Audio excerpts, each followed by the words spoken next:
Vamos então dar início com uma oração?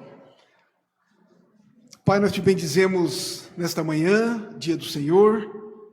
Pedimos, Pai, que o Senhor nos dê da sua graça, da sua presença, dos seus cuidados, agora também no estudo da tua palavra, Pai. Que possamos captar aquilo que o Senhor quer nos ensinar, como também colocar em prática nas nossas vidas. E em tudo, Pai, glorifiquemos o teu nome. É a nossa oração em Cristo Jesus. Amém.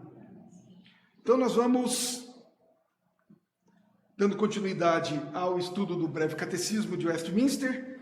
Hoje iniciaremos a pergunta de número 70. E a pergunta de número 70 é a que está ali, ó. Qual é o sétimo mandamento? E a resposta, o sétimo mandamento é: não adulterarás. E nós vamos ver hoje no nosso estudo que o adultério, por exemplo, né?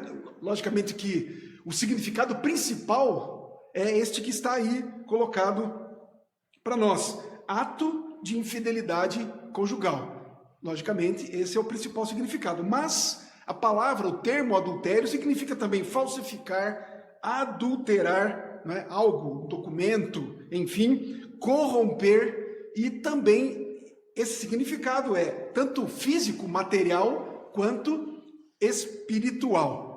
Então, é bem mais amplo, não é, o significado do termo adultério.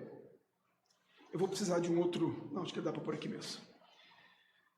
E o sétimo mandamento, o que ele exige? E a resposta: o sétimo mandamento exige a preservação da nossa própria castidade e da de nosso próximo, no coração, nas palavras e nos costumes. Quando fala no coração, aqui já subentende, né? A questão também é interna, não é mesmo? E logicamente é espiritual, do nosso relacionamento com Deus. Ele vai ampliando aí o significado dele, a atuação dele. Em se falando então de infidelidade sexual ou infidelidade conjugal, obviamente então, por causa do primeiro significado, que é este, a santidade do sexo, ela é então exigida. Enquanto o sexto mandamento, que já foi tratado nas últimas aulas, trata da santidade da nossa vida diante de Deus e diante dos homens, diante da sociedade, enfim, o sétimo trata da santidade do sexo. Porque Deus, então, quando instituiu, não é, a família, quando criou homem e mulher, quando instituiu a família, o casamento, não é? Então, a multiplicação, não é, da família, o crescimento da família, enfim, da humanidade, ele se dá por meio do ato sexual. E nós vamos ver aí qual seria a maneira correta, né? A maneira bíblica dessa propagação, dessa multiplicação, do crescimento, enfim, da família e do povo de Deus. Eu não estou passando, né? Você está passando? Obrigado, então. Me ajuda, então. Valeu. Hebreus 13:4, digno de honra entre todos seja o matrimônio, bem como o leite sem mácula, porque Deus julgará os impuros e adúlteros. Aqui diz que Deus julgará, não é? Então, Deus está de olho nisso. Deus, quando cria a humanidade, ele então faz com que a santidade no casamento, na família, seja então observada. E se isso não acontece, o Senhor então põe a sua mão, né? O Senhor faz acontecer.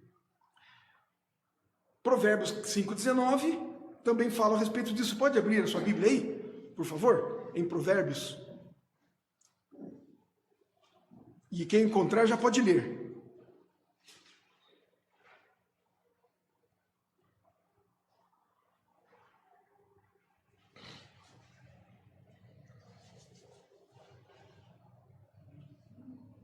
Corça de amores e casela graciosa, sacia-te os seus seios em todo o tempo, embriaga-te sempre com as suas carícias. Se nós fôssemos ler o livro do Cântico dos Cânticos, né, nós vamos ver muito mais textos que tratam deste assunto ou vão nesta linha, mostrando então para nós como O sexo, ele é algo bom, ele é criado por Deus, não é?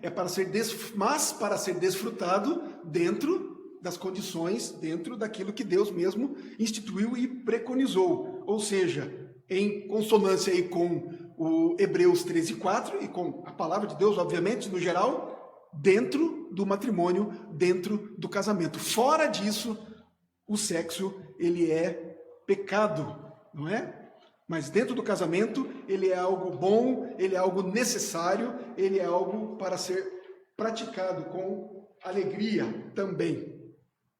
Mas eu creio que a dificuldade maior de compreendermos a questão do adultério, não é? Deste mandamento, não adulterarás, ele está no fato de quais são as suas proibições, não é?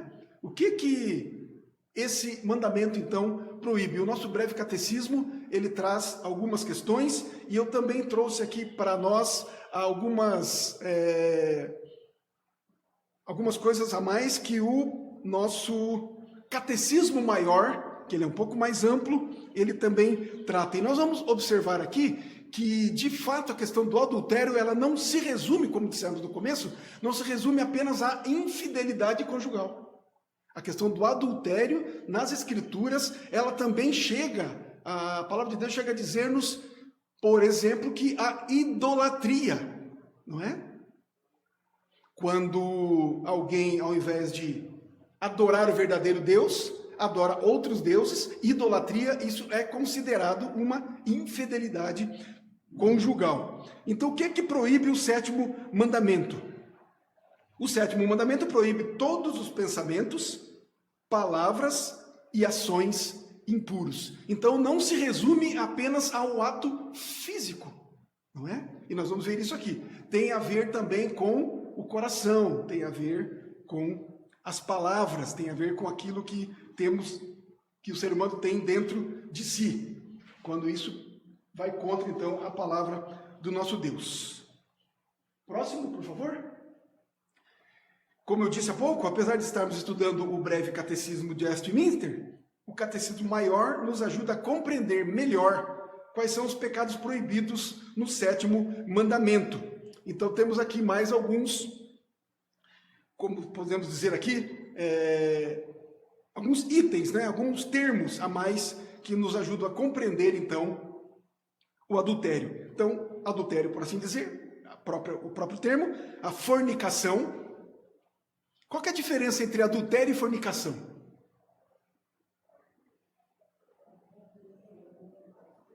Sabe?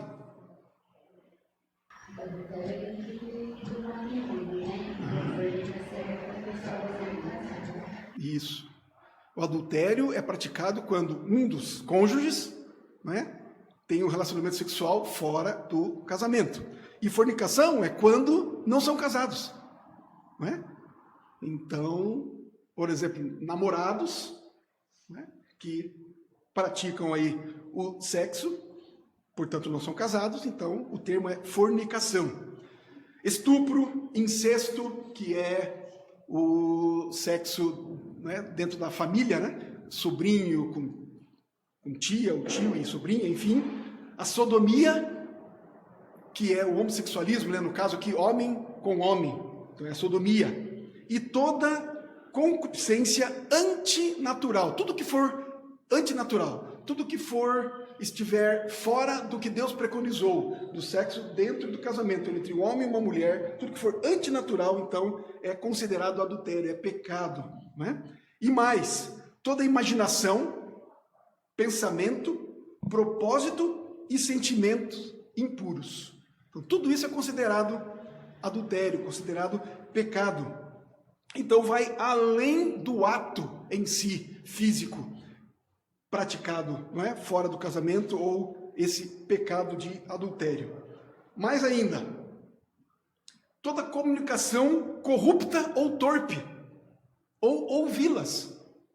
Então, se participamos de conversas de uma maneira que o nosso vocabulário, não condiga com a santidade do nosso corpo, com a santidade do nosso Deus, não é? Então, toda comunicação corrupta ou torpe. Lá em Efésios, nós vamos ver o texto aqui adiante, vai dizer, né, não saia da vossa boca nenhuma palavra torpe, nenhuma palavra corrupta, nenhuma palavra suja, não é? Então, como nos comunicamos com palavrões, podemos dizer assim, as palavras que... Isso aí também se caracteriza como adultério. Não é? Ou não falamos, não comunicamos, mas participamos, mas ouvimos, não é? Então, pessoas que falam aí, contam piadas, vamos dizer, sujas, e a gente fica ouvindo, não é? Ficamos ouvindo, participando, às vezes até sorrindo. Tem a ver também com a questão do adultério. Talvez haja alguns barulhinhos agora aqui, porque a Sanepar veio para consertar ali, a cachoeira já parou de correr ali. Como também, o que mais que diz aqui para nós? Que também é considerado adultério. Olhares lascivos. Então, um homem olhar com sensualidade, porque lascívia significa isso, não é? Com sensualidade para uma mulher, que não seja a dele, obviamente, não é? Então, está incluído aí nesse pecado, um comportamento leviano, um vestuário indecoroso, é considerado adultério, porque isso vai provocar no outro, não é? Ou na outra, porque homens também usam, não é? Infelizmente, vestuário indecoroso. Proibição de casamentos lícitos. Ué, mas como assim? Tem gente que proíbe casamento lícito, não é? Conhecemos, por exemplo, voto, né, o celibato. Tem os celibatários que são são voluntários, não é? Até o próprio Senhor Jesus fala a respeito disso. Os eunucos por natureza, enfim, aqueles que se fazem eunucos e outros que fazem deles eunucos, né? Mas, enfim, a questão do celibato é algo que, se for natural, se for voluntário, enfim, não há problema, nós vamos ver também um pouquinho mais à frente aqui. Mas quando é obrigatório, quando se proíbe alguém de licitamente se casar, isso também encaixa-se, segundo o nosso breve catecismo, não, o nosso catecismo maior, ele também considera como adultério. E, logicamente, o oposto, a permissão de casamento ilícito, não é? Então, por exemplo, o casamento de parentes, né, entre parentes próximos aí. Então, isso também é considerado adultério. Mas diz mais. E nós vamos ver daqui a pouco alguns textos que fundamentam todas estas, ou quase todas estas posições e esses termos colocados aqui pelo Catecismo Maior. Tem mais, permitir, tolerar ou manter locais de prostituição e a eles recorrer. É interessante o Catecismo Maior colocar isso, né? Porque isso é o ensino para a igreja, não é mesmo? Então, por que o Catecismo coloca isso, não é? Permitir, tolerar ou manter locais de prostituição e a eles recorrer. Isso também é adultério, é o cuidado que se deve ter, não é mesmo? Se há algo que nós podemos fazer contra esses locais, nós devemos fazer, não é? Enredar-se com votos de celibato, já falamos um pouco disso, ou retardar indevidamente o casamento. Não é? Então, por que retardar o casamento ele é considerado adultério? Não é? Porque pode levar a isso, ou à fornicação, não é? Um casal de namorados, não é? Jovens, e não se casam. E os anos vão se passando, e não se casam, não é? Então, pode levar ao pecado, ao adultério ou à fornicação, como disse.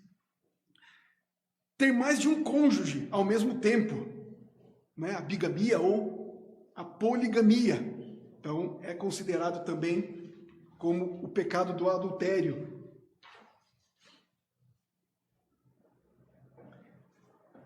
Mas, o divórcio ou abandono injustos.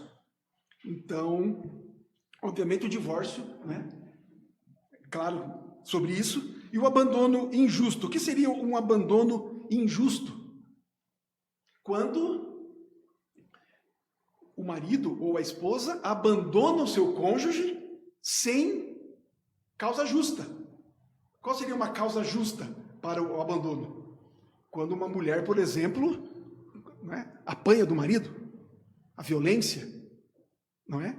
Então, isso seria um abandono justo. O adultério do marido, o abandono da esposa, seria um abandono justo, não é? Mas se não há nenhum motivo justo, então simplesmente não se pode abandonar, né? O marido não pode abandonar a esposa porque queima o arroz, né? Por exemplo, larga a esposa, enfim. E a mesma coisa a esposa com relação ao marido, não é? É considerado adultério também acompanhar-se de pessoas corruptas. Então, com quem andamos? Com quem mantemos comunhão? Não é? Mantemos comunhão com adúlteros, com criminosos, com gente, não é? que se corrompe, não é? Então, nós precisamos saber com quem andamos, não é mesmo? Escolher as nossas companhias, ensinar os nossos filhos, não é? Mostrar para eles as amizades que eles podem e devem ter, manter, desenvolver, enfim. Não é? O que mais é considerado adultério? Então, músicas, então ouvir, não é?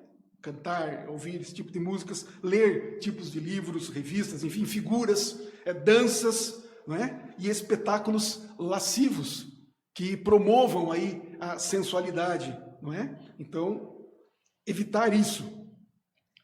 Todos os demais estímulos à impureza. A lista é grande, não é? Diz mais, atos de impureza contra nós mesmos ou contra outros. Porque por vezes, não é?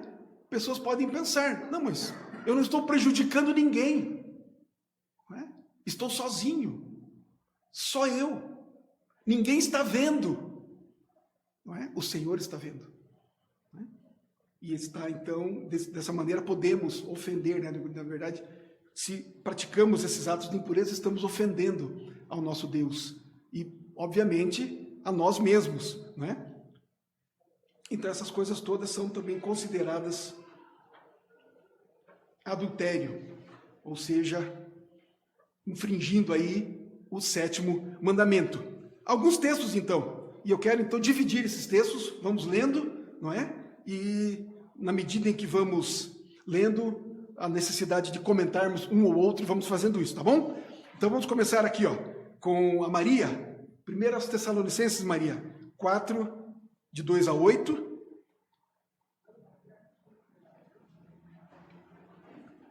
O Elson, Mateus 5, 28, tá bom, Elson? Nadia, por favor, Provérbios 5, 8. Então, esses 3 primeiros aqui.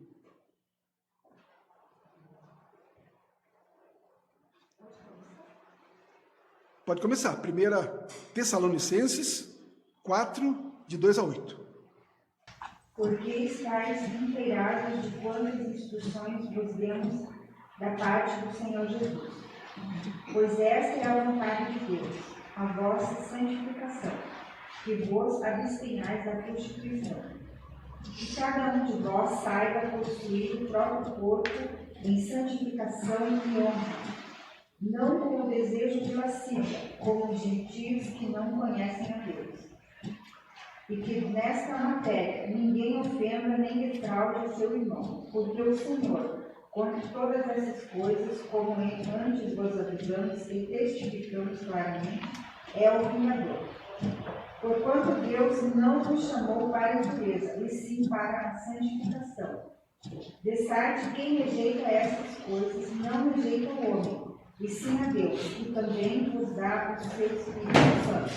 Então, aí nós podemos ver com uma clareza, não é? O apóstolo escrevendo, e ele escreve aqui, logicamente, a uma igreja onde a maioria era de gentios, onde a maioria daquela igreja vinha, não é? Desta, vamos dizer assim, prática comum naquele tempo, na cidade, enfim.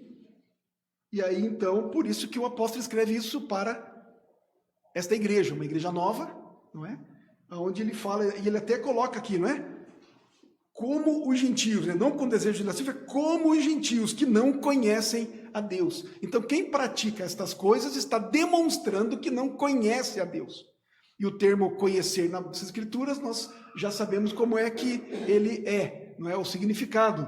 Conhecimento é relacionamento com Deus, é amor a Deus, é intimidade com Deus, não é? Então, se não conhece, como quem não conhece a Deus, é como quem não tem amor ao Senhor, como um não convertido, né? Na verdade. Então, e o apóstolo começa no versículo 2 dizendo já, porque estáis inteirados de quantas instruções que eu já dei para vocês, eu já ensinei vocês, eu já falei isso para vocês, né? Então aqui ele reforça, ele repete. E aí, ele está falando aqui, não é? A questão da santificação e que vocês devem se abster da prostituição.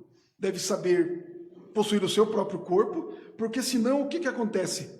Estamos, além de prejudicar a cada um, né, a si mesmo, como também defraudar o irmão, né, prejudicar o outro. Então o problema não é só para nós, o problema é para o outro. E, logicamente, acima de tudo isso, né, a glória de Deus. Rejeitando a Deus, como ele diz aqui. Nós não estamos rejeitando a nós mesmos, nós estamos rejeitando o outro, o próximo, quem quer que seja, mas ao nosso Deus. Mateus 5:28. Eu, porém, vos digo, qualquer que olhar para uma mulher com intenção impura, no coração já adulterou com ela.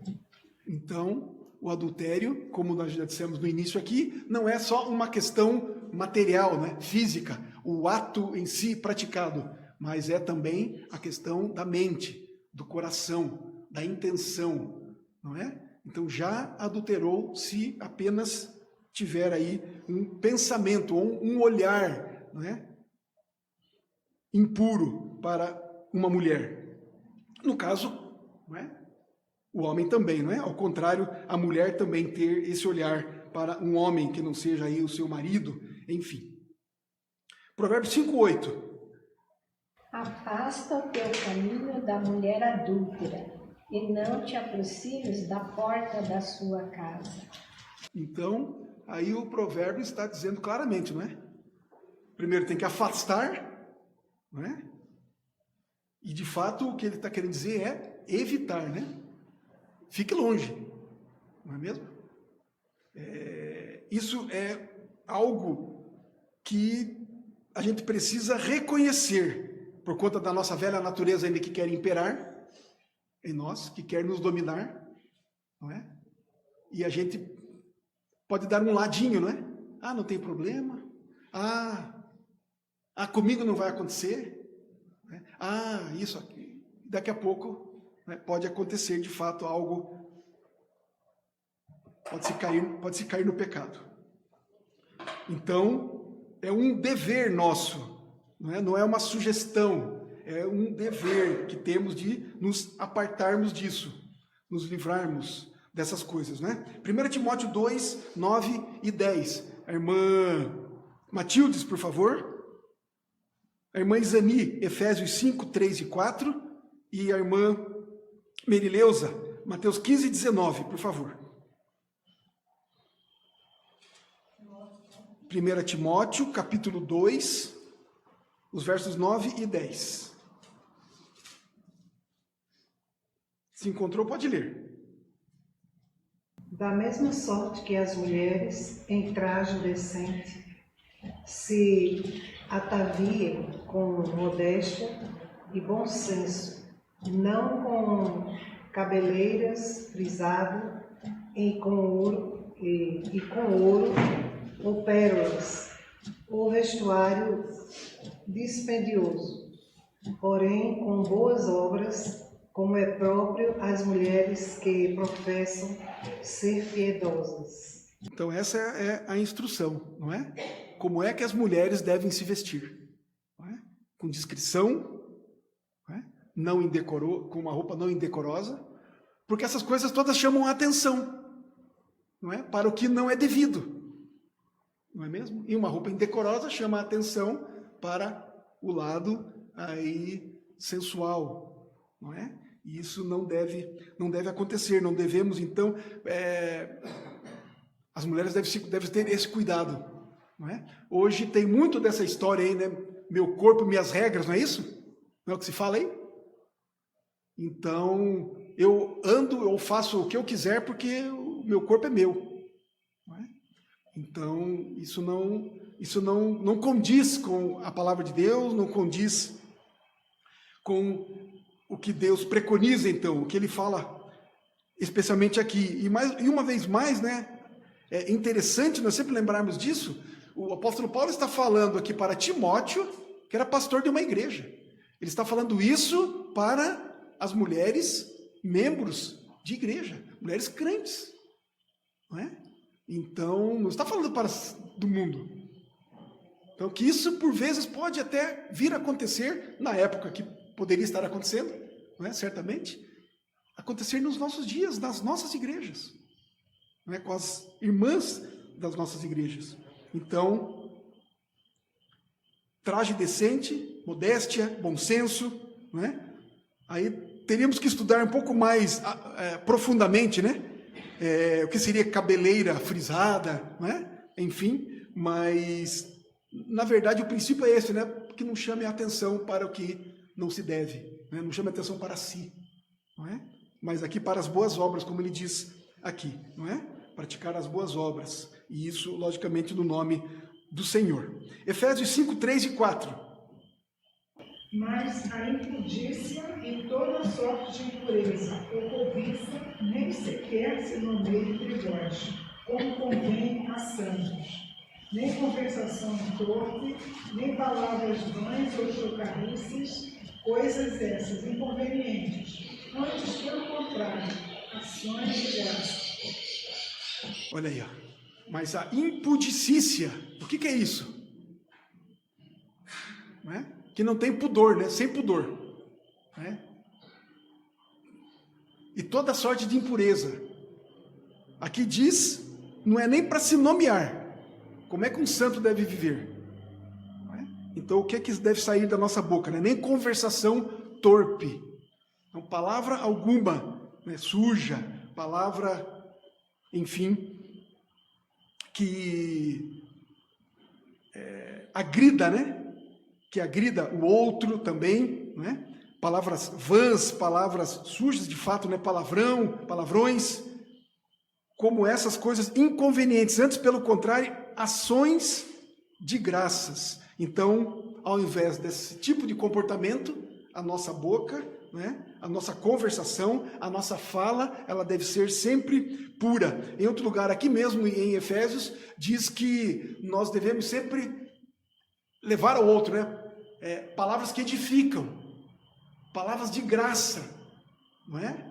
Então, vai além até de não falar palavrão. Isso a gente sabe, né? Não pode ter boca suja e tal. Não, mas o nosso conviver com o outro, a nossa palavra com o outro, não é? A nossa comunhão com o outro é verdadeira, é aceita, não é? É benéfica, quando nós levamos palavra de graça, quando as nossas palavras edificam o outro, não é?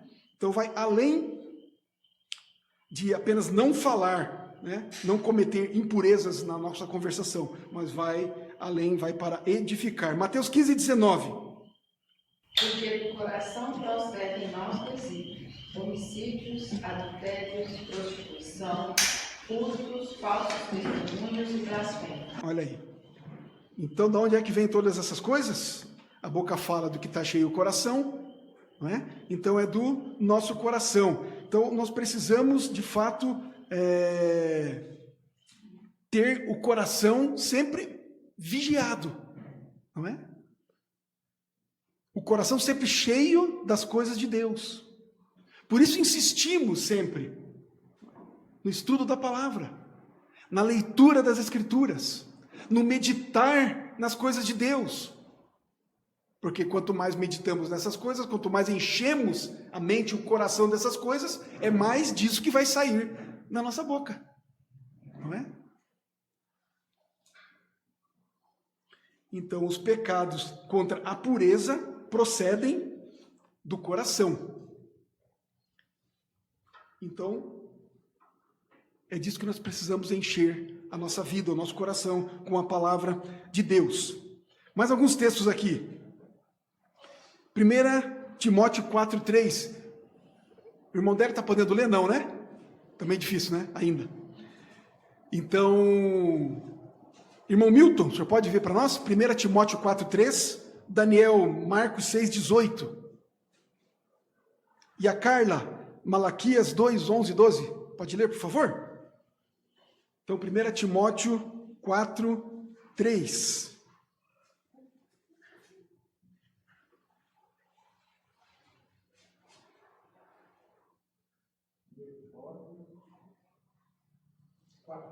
Primeira Timóteo 4:3.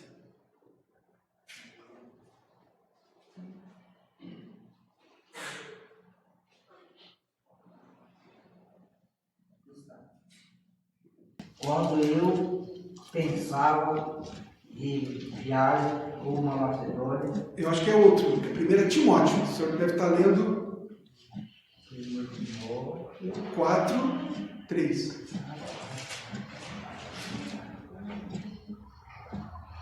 Que proíbe o casamento, exige a abstinência de alimento que Deus criou para ser recebidos, com ações de graça pelos fiéis e por quantos conhecem plenamente as verdades. Então, como nós já tínhamos comentado, né? A proibição de casamentos lícitos, né? Isso vai contra a palavra de Deus, isso entra aí na questão do adultério também, do pecado de adultério. Marcos 6:18. Pois João lhe dizia, não te é lícito possuir a mulher do teu irmão. Então, esse caso aí a gente poderia até estudar um pouco mais, né? Entrar um pouco mais. Então, tem até o caso, não sei se, acho que esse é o caso que está falando aí de Herodias, né? Exatamente. Então, Herodes tinha um irmão, ele na verdade casou com a cunhada, né? E depois a filha dessa Herodias também teve um casamento lá mais adiante, também fora dos padrões. É por isso que João Batista, então, ele acusou, né? Ele pregou contra, ele falou contra Herodes a respeito disso aí, né? E depois teve aquela festa bem conhecida, enfim, que João Batista perdeu, né? Foi morto, foi decapitado, na verdade, né? Então, essa questão de casamentos, né, dentro aí da família, entre familiares, né? Malaquias 2:11 e 12. Julgar tem sido desleal. É a abominação que se tem cometido em Israel e em Jerusalém, porque Judá profanou o santuário do Senhor, o qual ele ama, e se casou com uma adoradora de Deus estranho. O Senhor eliminará das tendas de Jacó o homem que fizer tal, seja quem for, e o que apresenta oferta ao Senhor dos Exércitos.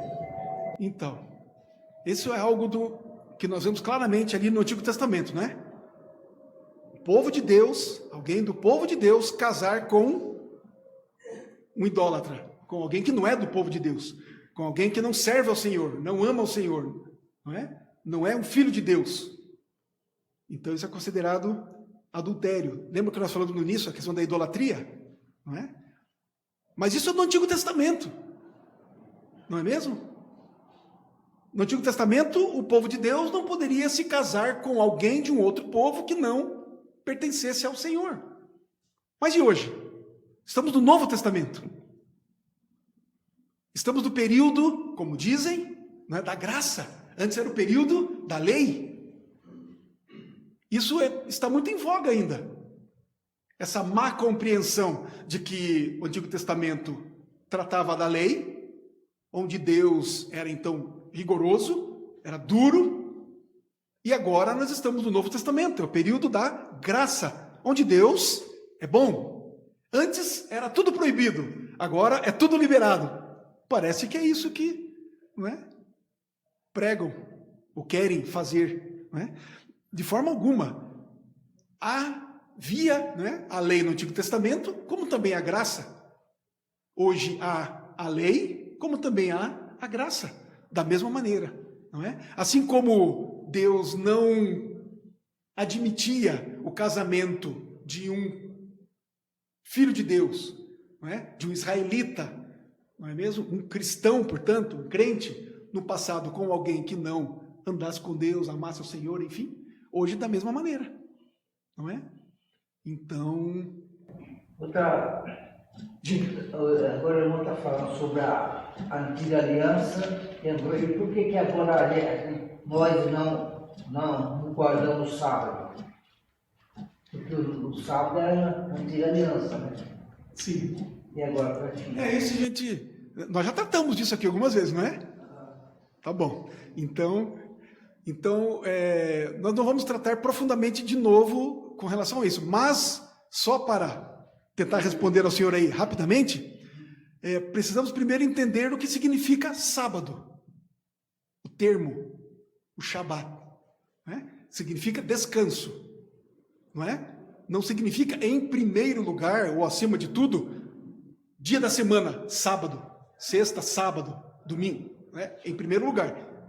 Primeiramente significa Shabat, descanso. O descanso, o dia do descanso na antiga aliança era o sábado. Inclusive, se eu não estou enganado, o Daniel até falou alguma coisa sobre isso semana passada, ou retrasada, né? Mas enfim, na antiga aliança, porque segue então a questão da criação, não é? Primeiro dia, segundo dia, Deus criou, tal, chegou no sábado, Deus descansou. No sétimo dia, Deus descansou, certo? Quando vem para a nova aliança, aí o Shabat não é mais o dia da semana sábado, agora é o dia da semana domingo, não mais o sétimo dia, mas o primeiro domingo, por conta o senhor lembra por causa de quê? Por que é domingo? Por causa da ressurreição do nosso Senhor, e porque há vários relatos nas Escrituras onde a igreja se reunia, começou a se reunir no primeiro dia da semana, não é? Então o dia do descanso, o descanso do povo de Deus, né? É o domingo, é o primeiro dia, não mais o sétimo, não mais o sábado na nossa folhinha, vamos dizer, né?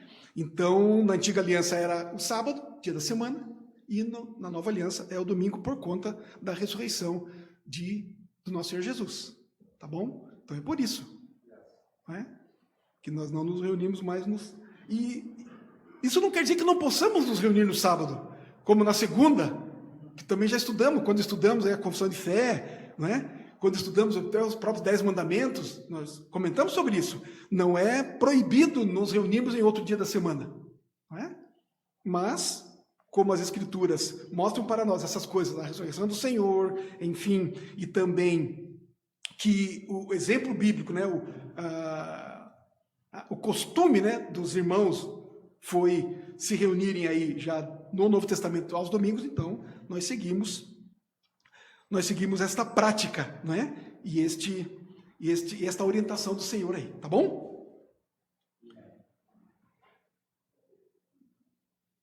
Então, a proibição de casamentos lícitos e a permissão de casamentos ilícitos contrariam o sétimo mandamento.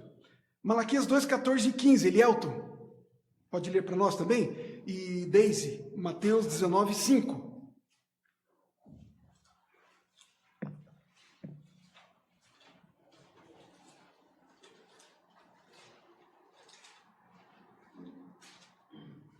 Malaquias 2, 14 e 15 e Mateus 19, 5.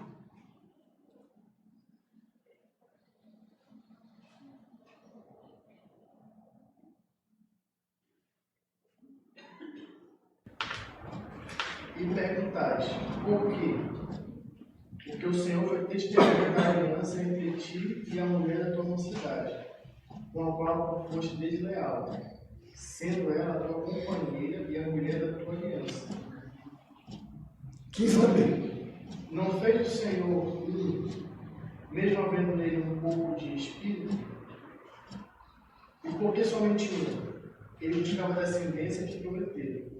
Portanto, cuidai de vós mesmos e ninguém seja infiel para com a mulher da sua mocidade. Muito claro, né? Mulher da sua mocidade. Não seja infiel, não é? Então, o casamento é monogâmico, é com uma pessoa só, não é mesmo? Então essa é a ordem do Senhor para o casamento. Nós podemos ver depois, mais adiante, não é porque quando há um divórcio lícito, um divórcio de acordo com as Escrituras, nós vamos ver daqui a pouco também, se pode ou não pode casar de novo, não é? Em que condições pode haver um segundo casamento. Não é? Mas Mateus 19:5. E disse: por esta causa deixará o homem pai e mãe, se unirá à sua mulher, tornando-se dois uma só carne? Então, essa questão do uma só carne, não é? Por isso, essa questão do casamento é algo muito, muito sério, não é mesmo? Então, quando é que se confirma um casamento? Quando é que um casamento é validado? É reconhecido? Quando é que um casamento é reconhecido? Diante de Deus, diante da sociedade, diante da igreja, não é? Quando que o casamento é reconhecido? Sim, né? Antigamente não tinha cartório, mas era publicado diante das famílias, né? As famílias, então, a família servia como o cartório, vamos dizer assim, como a legitimação civil, né? Do casamento. E também o ato sexual. O ato sexual faz de dois uma só carne. Por isso que Paulo vai dizer em outro lugar, de que ele até faz a pergunta, vou me unir com uma prostituta, por exemplo? Não é? Então, um ato sexual fora do casamento torna os dois uma só carne. Não é? E se não é, então, portanto, dentro do casamento, é pecado, é adultério. Certo? Então, por isso, cuidado. Não é? Por isso, o casamento tem que ser muito bem analisado, avaliado, pensado. Não é mesmo? E hoje, mais uma vez, no passado, né, como é que era o casamento? Até no nosso país, até nos tempos modernos, vamos dizer assim, né, nos tempos mais recentes, questão aí de, vamos dizer, 100 anos, na maioria das vezes, né, as famílias que decidiam o casamento dos filhos, né, com quem eles se casariam. Não é mesmo? Isso era mais comum, como acontecia nos tempos bíblicos. Né? Famílias se reuniam e o meu filho vai casar com a sua filha, enfim, eles é que decidiam. Mas isso praticamente acabou hoje, né? Pelo menos no Ocidente, né? Pelo menos aqui no nosso tempo, isso acabou. Né? E aí então, jovenzinhos aí, adolescentes, jovens, 20 anos, enfim, o que um jovem de 20 anos tem de maturidade? Não é? E a gente, pais, por muitas vezes não pode nem falar nada. A gente observa até, não, essa não é uma moça para você, ou esse não é um rapaz para você, e tal, né? A gente verifica, vê, mas o que é isso? Eu sei, minha vida, aquela coisa toda, né?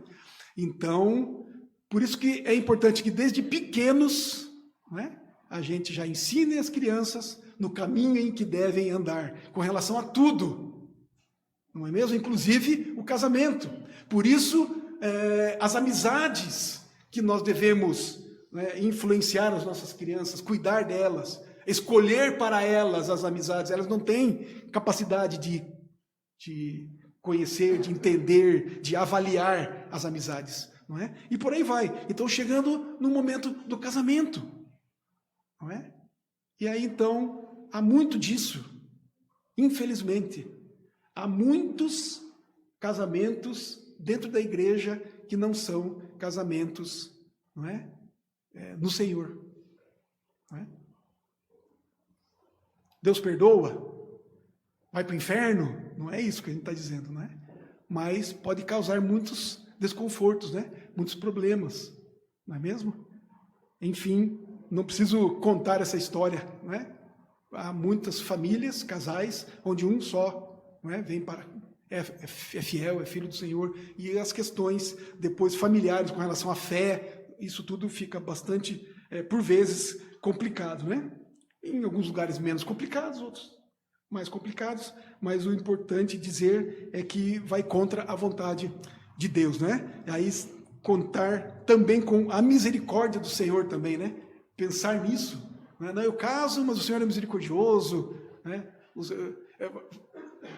meu marido, ele vai se converter, ou minha esposa vai se converter. Então, a gente não pode contar com isso, né? Não pode desafiar o Senhor, né? Não pode tentar ao Senhor falando isso, fazendo assim, não é mesmo? Muito bem, vamos mais adiante, mais alguns textos aqui. Mateus 5,32. A irmã Ivone pode encontrar para nós aí, minha irmã, e ler para nós Mateus 5,32?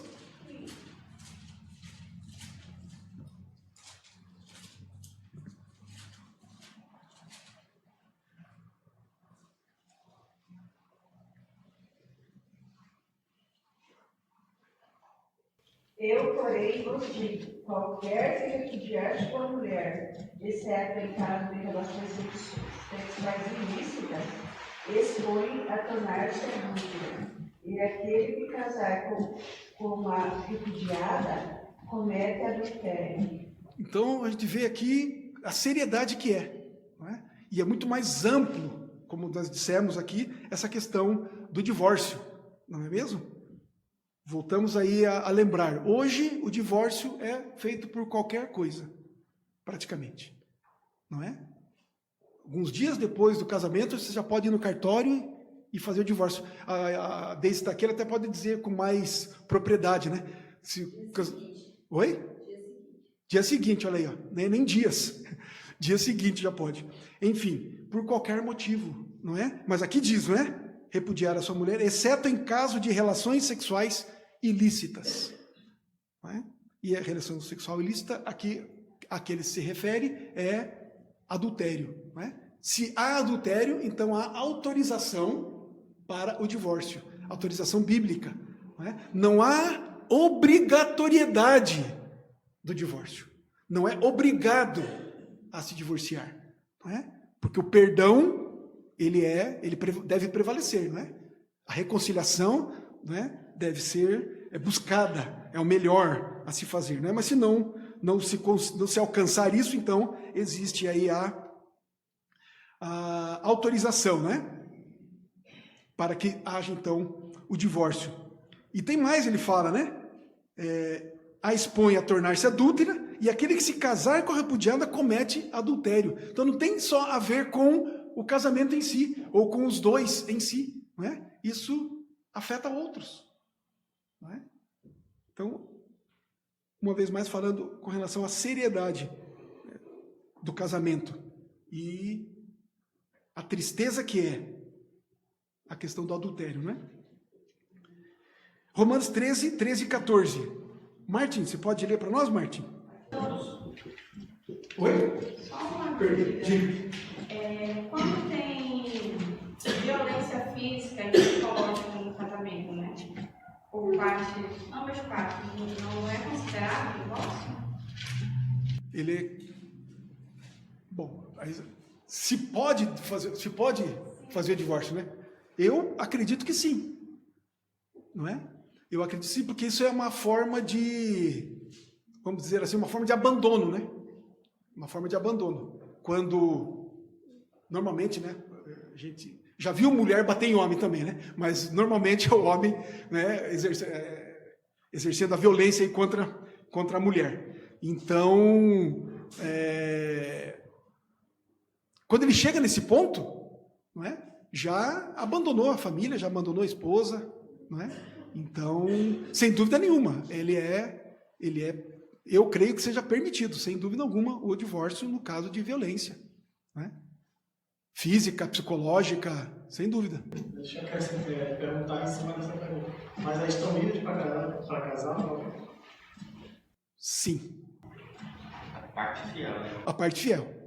Nós vamos ver aqui, inclusive bem que você lembrou, eu até tinha anotado aqui, ali ó, 1 Coríntios 7,15. Ali ó, a parte inocente está livre para casar-se novamente. Vamos dar uma olhadinha lá no texto de 1 Coríntios. Perdão aí, Martim, nós já vamos lá. 1 Coríntios 7.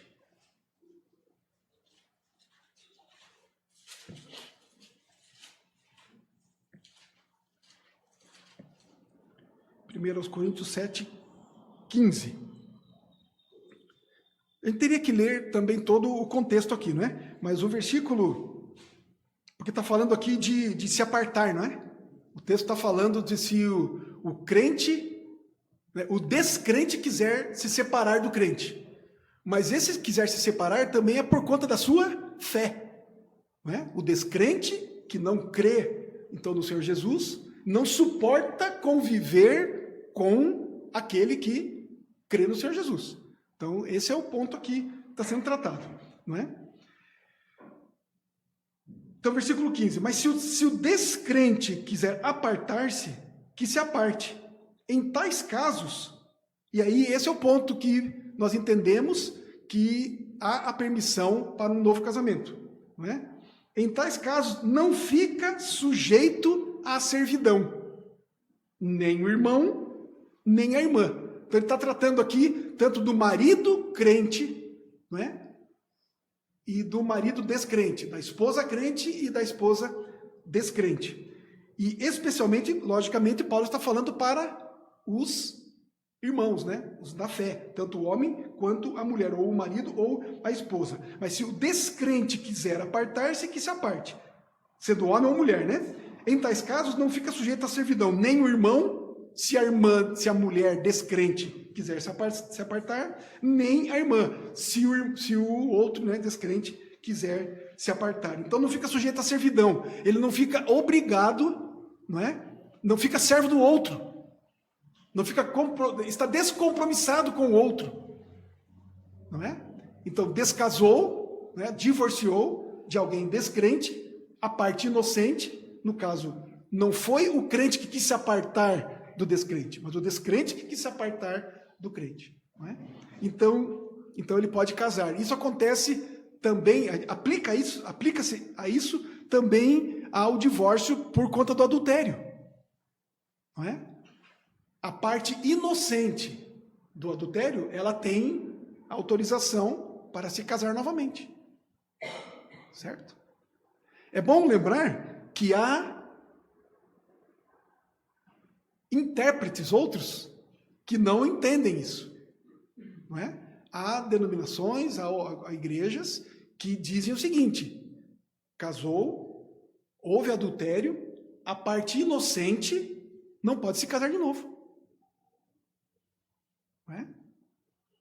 Então há quem interprete assim, há quem entenda assim.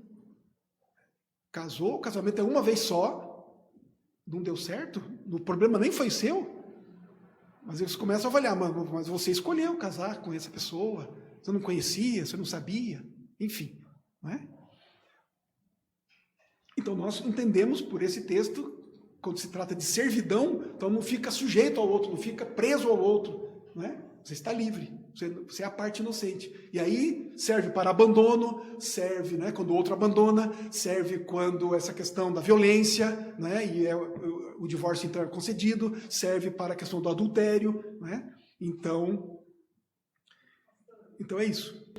Pergunta, talvez, e se a parte que é culpada se arrepender, se converter verdadeiramente, ela também poderia se casar novamente no futuro? Então, mas essa parte que você está falando era o crente ou não crente? Tanto faz. O que se dizia crente ou não crente, né? No caso, tanto de adultério, violência, de abandono, sim, todas essas situações que a parte inocente, né, se tratando ali de lá, está livre, a parte culpada, teoricamente, está presa, né? Mas a partir do momento que essa pessoa se converte verdadeiramente, crê, ela pode, tem a permissão de se casar novamente? Eu penso que sim. Eu não posso te dar aqui uma resposta oficial, né? Mas eu penso que sim, não é? Que essa coisa é muito subjetiva também, né? De não era crente antes e às vezes não era mesmo. A gente está vendo pelos frutos, né? Está vendo pelos frutos e tudo. E depois pelos frutos a gente está vendo a questão da conversão e tal, não é? Então por um lado uma questão assim Bem complexa. Até mesmo quando a gente vai receber alguém para a pública profissão de fé, não é? Alguém que não conhecia Jesus e tal, enfim, se converte aí, o conselho examina, não é? A gente, enfim, faz todo o processo, a pessoa vem, faz aqui a profissão. Então a gente entende que a pessoa de fato é convertida, mas acontece muito de... Então essa questão, né, a gente não consegue saber, né, o coração, então, mas pelo que a gente vê, não é? Enfim, pode avaliar os frutos e tal, então eu entendo que sim, que pode, né, que estaria livre, vamos dizer assim, né? Alguém ia perguntar alguma coisa? Eu só queria falar que depende muito do arrependimento do coração. Pois é, a gente não consegue ver o coração, não é? Deus é que sabe, né? A gente não consegue ver o coração, a gente consegue avaliar, como eu disse, a questão de uma profissão de fé, quando as pessoas vêm aqui, elas dizem, elas vêm, elas aprendem, elas respondem às perguntas que a gente faz, não é? O conselho examina, vai fundo, né, Daniel? Por vezes, em algumas questões e tal, e vai apertando a pessoa e tal. Mas, não é? Como nós ainda temos o bom costume, né, de prepararmos, né, as pessoas para a profissão pública, a profissão de fé, então a gente ensina tudo, a gente fala tudo que elas vão precisar responder. Então as pessoas aprendem a responder, né? Então respondem. Mas, de fato, é o coração, né? Arrependimento verdadeiro e tal. Isso se tratando da profissão de fé, como também das questões que a Gabi colocou aqui, né? Muito bem. Romanos 13 e 14, Martin, por favor. Andemos dignamente como em pleno dia, não em orgias e bebedices, não em impudicícias e dissoluções, não em contendas e ciúmes, mas revestivos do Senhor Jesus Cristo, e nada disponhais para a carne no tocante às suas concupiscências. Então, esse texto também trata, né, logicamente, da santidade da vida como do mandamento anterior, não é? E, logicamente, que está ligado aí à questão também do adultério, né? A palavra de Deus requer que se evite toda forma de impureza e a separação de todas as ocasiões e tentações que a propiciem. Então, de fato, temos que montar uma guarda. Temos que estar de guarda, não é? Temos que estar de vigia. Temos que ser vigilantes. Não podemos dormir, não é? Por isso a sentinela, por isso a vigia, essa figura, não é, nas Escrituras, especialmente no Antigo Testamento, é muito evidenciada, muito clara, não é? E aí trazendo para nós, para a nossa própria vida, a nossa casa ou a nossa cidade, não é? A nossa casa, o nosso corpo, temos que vigiar, não podemos dormir, não é mesmo? Porque senão é queda sem dúvida alguma, não é? Eu vou ter que correr um pouquinho aqui, porque só faltam 2 minutos. Então eu vou lendo aqui rapidão, se alguém tiver alguma dúvida, não vamos ler os textos aqui, né? Então o próximo, isso. Então não apenas adultério, mas prostituição, homossexualidade, relações com parentes próximos e com animais é proibido. Adultério é listado junto a todos estes outros pecados. Tanto relações sexuais ilícitas em contexto cultual, como de forma não cultual. Então, aqui nós podemos nos lembrar, quando estudamos o Antigo Testamento, e quando olhamos até mesmo para o Novo Testamento, né? A questão dos ídolos, a questão dos povos que adoravam os ídolos e levantavam aí, e faziam cultos e templos, né, aos deuses, vários, centenas de deuses aí. Então, eles tinham essa prática, não é? Da prostituição cultual. Eles praticavam o sexo fora do casamento, né? Enfim, com a intenção, com o intuito de adorar o Deus, o ídolo. Não é? Essa era uma prática comum, não é? Dos gentios, dos gregos, enfim. Então isso, obviamente, não é adultério, isso é pecado, certo? Na lei mosaica, na lei mosaica não era permitido sexo fora do casamento, nós já vimos. Paulo também reforça que sexo deve ser praticado sempre no contexto do casamento. Qualquer outra forma é pecado, é adultério. Seguindo ainda, viver como homem e mulher afeta a sociedade. Então não é problema só, não é uma questão só pessoal ou do casal. O que deve envolver promessas e deveres diante de Deus e dos homens. Então é um testemunho, não é? O casamento no Senhor, diante do Senhor, o casamento conforme as Escrituras é um testemunho da graça de Deus, da bênção de Deus, da presença de Deus, da criação do Senhor, enfim. Não é? Glorifica o nome do Senhor. Uma sociedade sem isso acaba se degenerando. É o que nós estamos vendo, e não é coisa nova. Não é? Através dos tempos isso tem acontecido. Uma sociedade sem ordem. Mas, por fim, o casamento é uma aliança para toda a vida. Não é mesmo? Então, por isso que já deve começar com o namoro. Namorar para casar. Não é namorar para experimentar, namorar para ver o que vai dar. Não é? Por isso, começar a namorar quando? Os pais devem instruir os seus filhos. Não é fácil isso, é um grande desafio. Instruirmos os nossos filhos com relação a isso. Diante do que acontece aí no mundo, as pressões, enfim, por vezes os pais se deixam levar. Os filhos se impõem, os filhos mandam, os filhos ordenam, os filhos determinam. Então isso é de fato um grande desafio para nós, pais cristãos. Eu vou parar por aqui porque já deu tempo mesmo, não é? E aí ficou faltando aqui quatro slides, e aí a gente pode talvez terminar na próxima aula, se o Daniel der um tempinho para a gente. 5 minutinhos, Daniel? Aí a gente termina. Então chegue na hora, né? Que daí você chegue antes, nas 9, bem direitinho, que a gente termina esses 4 slides aqui. Tá bom? Vamos orar então, terminando esse nosso tempo aqui? Presbítero Daniel, pode orar, por favor, conosco?